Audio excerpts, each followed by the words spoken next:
Olá, pessoal. Meu nome é Rosana Mello.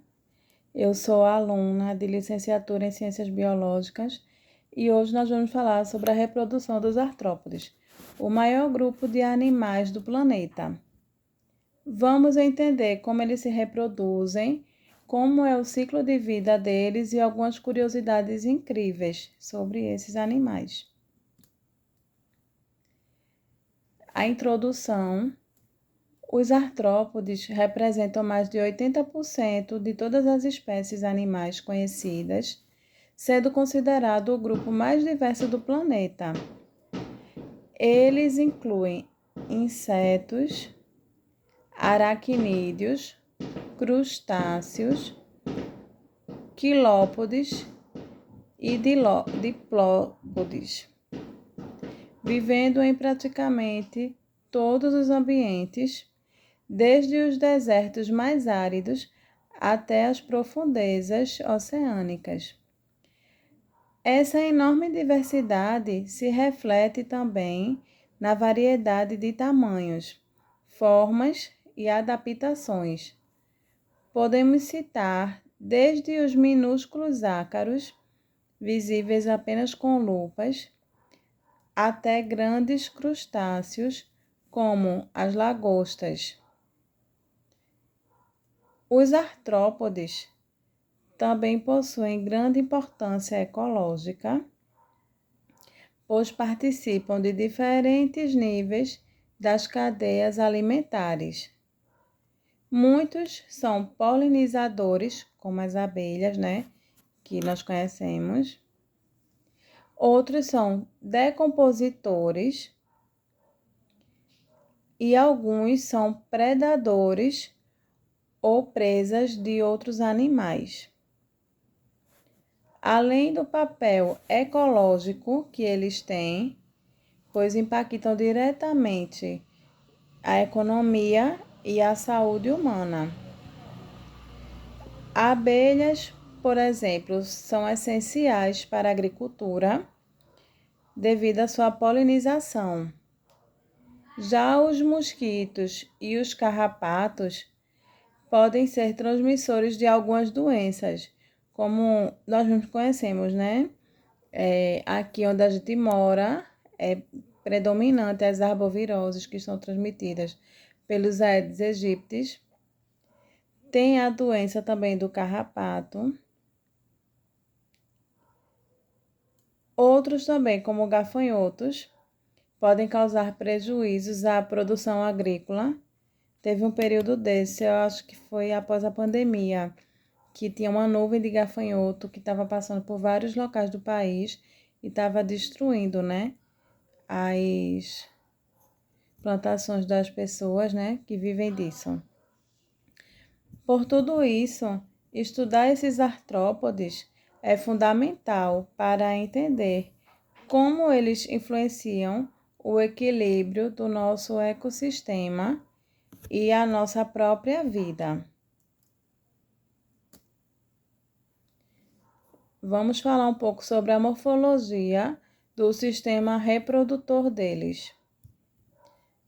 Quando a gente fala sobre morfologia do sistema reprodutor dos artrópodes, a primeira coisa importante é lembrar que grande parte deles, a grande maioria da espécie, apresenta sexos separados, ou seja, vai existir o macho e vai existir as fêmeas, diferentemente.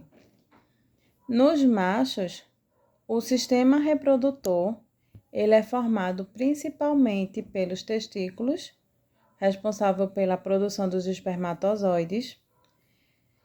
Esses testículos geralmente estão conectados a ductos diferentes que conduzem os gametas até a abertura genital.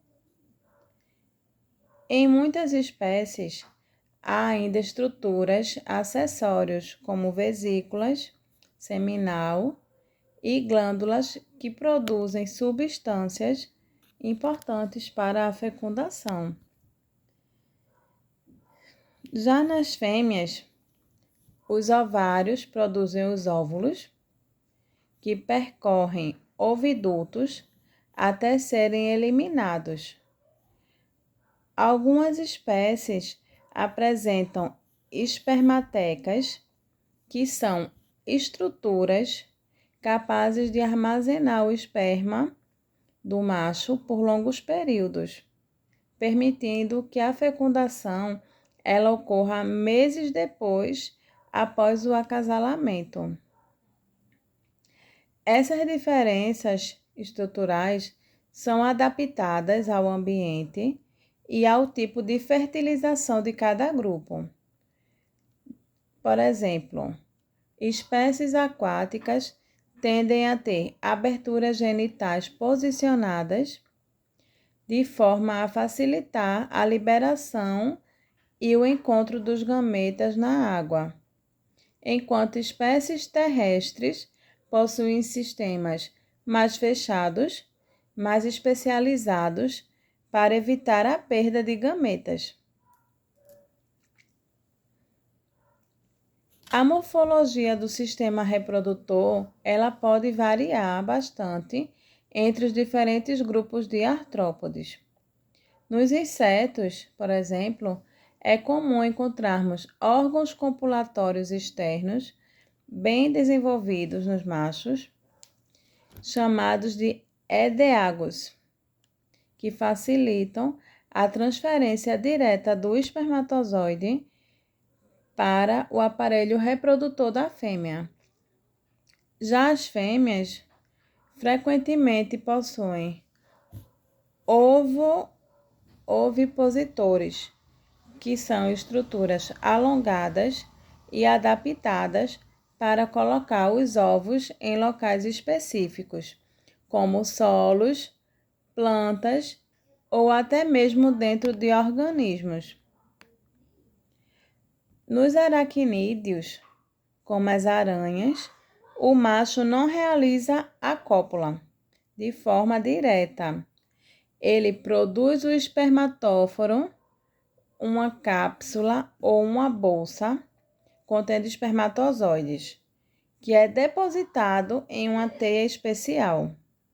Em seguida, o macho utiliza seus pedipalpos, que funcionam como seringas para transferir o espermatóforo para o aparelho reprodutor da fêmea. Já nos crustáceos, como caranguejo e camarão, existem apêndices modificados que auxiliam as transferências do esperma. E em algumas espécies ocorre fecundação externa, com liberação de gametas na água. Essas variações morfológicas mostram como a reprodução se adaptou aos diferentes ambientes ocupados pelos artrópodes, garantindo o sucesso evolutivo desse grupo.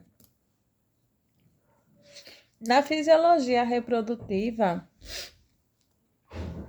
quando falamos de fisiologia reprodutiva, precisamos entender que a fertilização nos artrópodes, ela pode ser interna ou pode ser externa, dependendo do grupo e do ambiente em que eles vivem. Nos crustáceos aquáticos, como camarões, caranguejos, lagostas, é comum a fecundação externa, onde os gametas são liberados diretamente na água. A água facilita o encontro entre o espermatozoide e o óvulo, mas também aumenta a chance de perda desses gametas.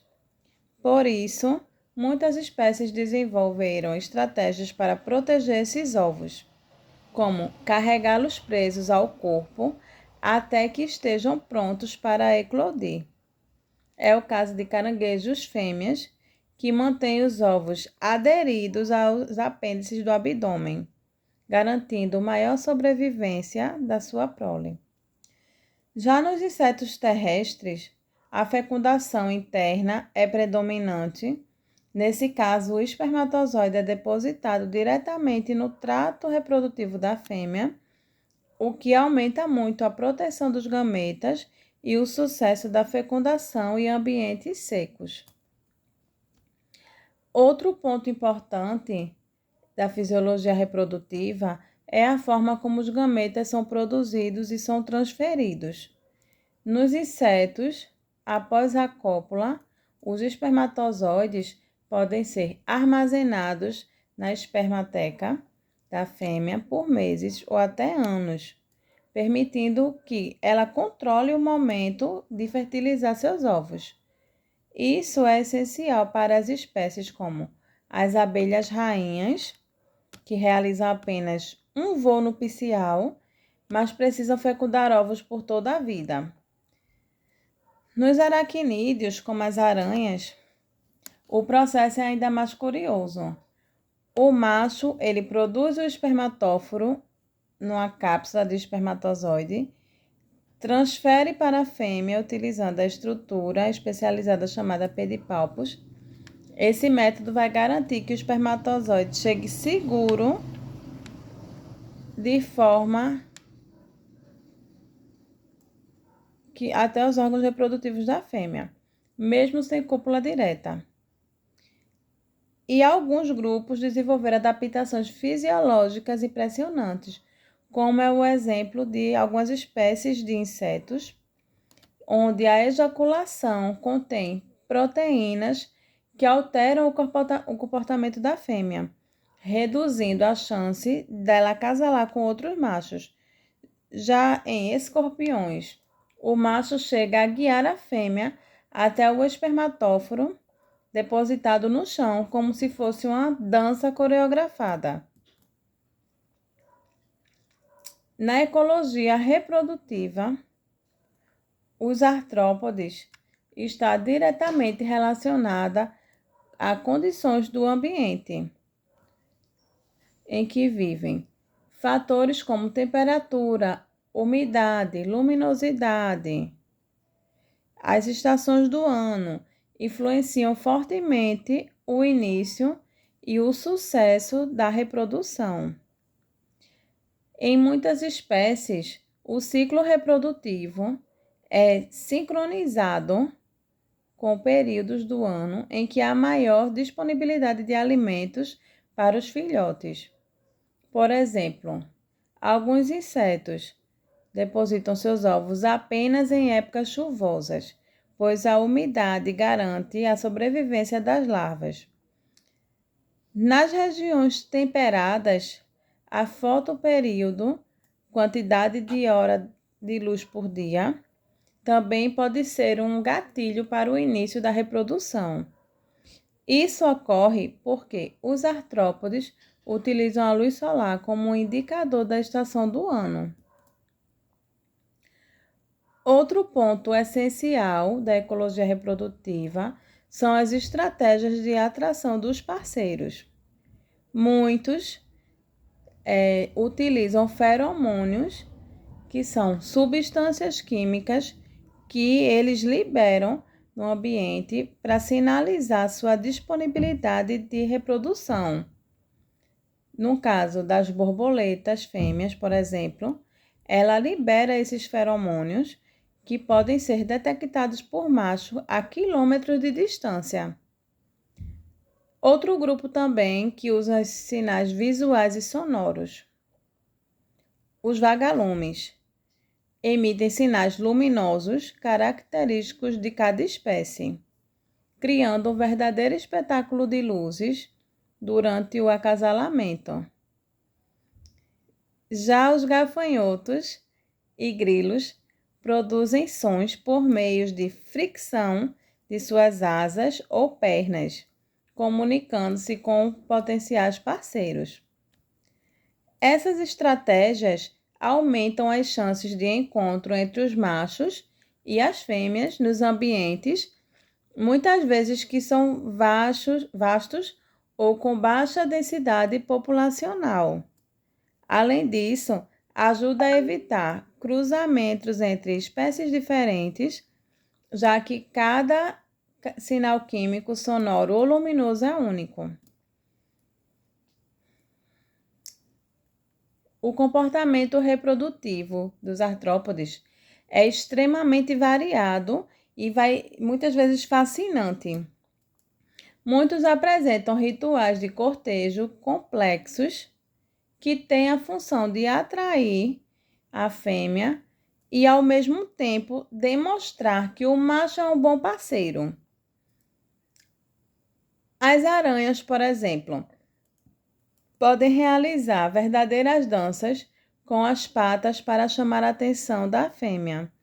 Em alguma espécie, o macho ainda oferece um presente nupcial, como um inseto capturado e envolto em seda, para aumentar suas chances de aceitação. Isso também serve como uma distração, né? Enquanto a fêmea se alimenta do presente, o macho vai lá e realiza a transferência do esperma, reduzindo o risco de ser atacado. Outro exemplo também são os escorpiões, que realizam um ritual conhecido como a dança do escorpião. Nesse comportamento, o macho e a fêmea se seguram pelas pinças e caminham juntos, muitas vezes por longo período, até que o macho encontre o local adequado para depositar o espermatóforo. Então, ele vai lá, guia a fêmea até onde está, garantindo que haja a fecundação. Em alguns grupos, o comportamento reprodutivo pode ser arriscado, principalmente para os machos. No louva-a-Deus, a fêmea pode se alimentar do macho durante ou após a cópula. Apesar de parecer extremo, esse comportamento tem um benefício adaptativo. O corpo do macho fornece os nutrientes importantes que aumentam as chances de sobrevivência do ovo. Nas abelhas, que acho que é bem mais conhecido, né? O processo reprodutivo também é fatal para os machos, onde os zangões que conseguem fecundar a rainha acabam morrendo logo após a cópula, já que parte de seus órgãos genitais fica retirada no corpo da fêmea. Outro inseto, como gafanhotos e grilos, produzem sons ou vibrações como parte do cortejo, e esse tipo de comunicação serve tanto para atrair a fêmea quanto para afastar rivais.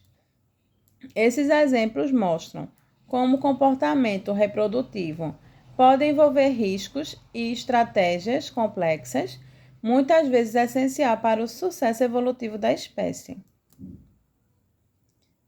Os ciclos de vida. Os artrópodes apresentam uma grande diversidade de ciclos de vida, já que a espécie ela é formada por vários tipos diferentes de animais. Então, podemos dividi-lo em dois tipos principais: o desenvolvimento direto e o desenvolvimento indireto.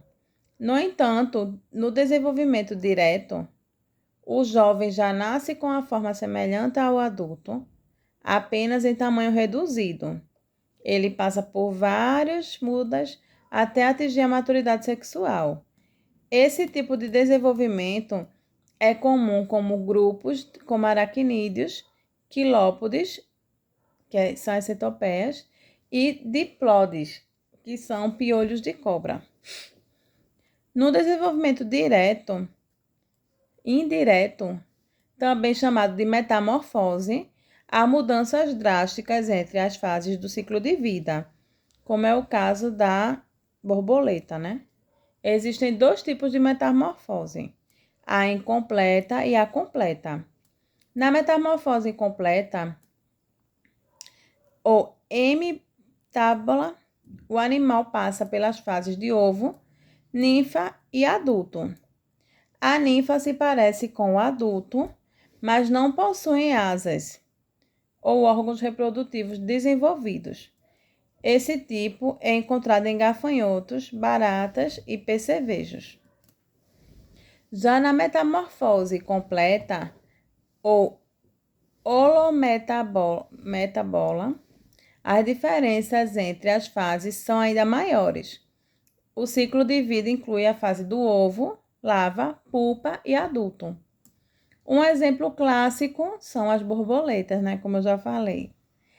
Quando a gente fala de metamorfose, a gente lembra logo das borboletas. A larva, que é a largata, tem hábitos alimentares e comportamentos totalmente diferentes dos adultos, reduzindo a competição por alimento. A fase de pupa é um estágio de transformação em que o corpo é organizado até surgir o adulto. Mosquitos e besouros também apresentam metamorfose completa. Essa estratégia oferece vantagens evolutivas, pois as fases imaturas e adultas exploram ambientes diferentes. Além disso, muitos artrópodes produzem grande quantidade de ovos, aumentando as chances de que pelo menos alguns sobrevivam. Outros, como escorpiões e algumas aranhas, podem cuidar dos filhotes, carregando-os pelo corpo por um período de tempo. Essas diferenças nos ciclos de vida ajudam a explicar o enorme sucesso dos artrópodes de colonizar praticamente todos os ambientes do planeta. Algumas curiosidades sobre os artrópodes, né? Os artrópodes, eles possuem muitas curiosidades interessantes relacionadas à reprodução. Uma delas é a partenogênese, que ocorre em alguns escorpiões e insetos. Nesse tipo de reprodução, a fêmea consegue gerar descendentes sem a necessidade do macho. Isso é uma vantagem em ambientes onde os parceiros são escassos, permitindo que a população se mantenha. Nas abelhas, a rainha realiza apenas um voo nupcial, durante o qual é fecundada por vários machos. Ela armazena o esperma em uma estrutura chamada espermateca e pode usá-lo por toda a vida para fertilizar esses ovos. Os ovos não fecundados dão origem ao zangão, machos, enquanto os ovos fecundados geram as novas operárias e as novas rainhas. Outro fato curioso é o cuidado parental de alguns artrópodes. Aranhas, lobos, por exemplo, carregam filhotes no abdômen por semanas, protegendo-os de predadores.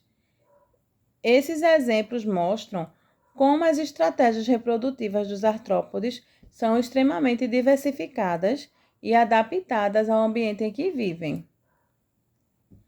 Algumas dicas de aula, para o ensino médio e para atrair, o aluno para esse assunto de reprodução de artrópodes é ensinar o tema em reprodução de artrópodes. É interessante, usar estratégias que despertam a curiosidade do aluno. Uma boa dica é utilizar vídeos que mostram, o comportamento curioso, como são feitos os rituais de cortejo de aranhas, a metamorfose das borboletas. Sempre que possível, as poder levar exemplares reais, conservados, que é bem interessante o aluno poder visualizar ali o animal, criar pequenos terrários com insetos comuns, como besouros, grilos, e aproximar o estudante desse conteúdo, para que ele compreenda melhor. Relacionar também o conteúdo ao dia a dia do aluno, mostrar a reprodução de mosquitos, como está ligado diretamente ao aumento das doenças nas épocas de chuva. E, por fim, debater, esse assunto, debater trabalhos sobre a importância ecológica e econômica dos artrópodes e ajudar o aluno a entender o impacto desses grupos em nossa vida. E concluindo, os artrópodes possuem estratégias reprodutivas, extremamente diversas, o que explica esse sucesso evolutivo deles, de possuir tantas espécies e tanto assim reproduzir muito rápido, uma quantidade grande também de insetos. E obrigada.